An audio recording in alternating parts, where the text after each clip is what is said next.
अस्सलाम वालेकुम viewers, justice and reason first online and digital law firm की तरफ से मैं हूं सईद जफर एडवोकेट। मैं आपको व्यूअर्स आज आपको बताऊंगा कि वारंट ऑफ अरेस्ट या वारंट से कानून में क्या मुराद है। हम पढ़ते रहते हैं अखबारात में, न्यूज़पेपर्स में या टीवी पे या सोशल मीडिया पे सुनते हैं कि अदालत ने किसी खास बंदे के वारंट ऑफ अरेस्ट इशू कर दिए या नैब के चेयरमैन ने किसी मुल्जम के वारंट पर साइन कर दिए या अदालत ने किसी भगोड़े के या किसी कोर्ट एब्सकॉन्डर के वारंट पर साइन कर दिया।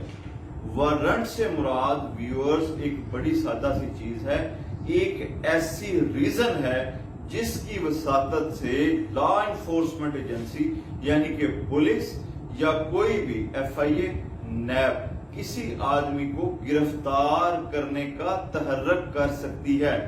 वो वारंट की क्या इसकी ताकत है, इसकी ये ताकत है, इसकी ये कुव्वत है कि ये जिसके पास होता है, खा वो नैब से हो, खा वो पुलिस से हो, खा वो FIA से हो, तो वो उस बंदे के जिसके खिलाफ वारंट जारी किया हुआ है उसको गिरफ्तार करके उसको हवालात में बंद कर सकता है।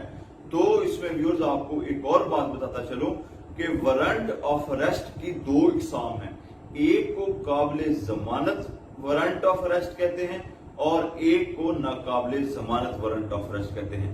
अगर आपको इस बात में किसी किस्म की कोई आपको समझ ना आई हो तो आपने हम पाकिस्तान की पहली digital and online law firm से पूछना है, हम आपको बताएंगे, हम आपको गाइड करेंगे। और अगर आपका कोई क्वेश्चन हो आपने लाजमी पूछना है, हमारे फेसबुक पेज को लाइक करना है, शेयर करना है और अगर आपके कोई कमेंट हैं आपने लाजमी तौर पर हमें देने हैं। बहुत शुक्रिया, थैंक यू, अल्लाह हाफिज।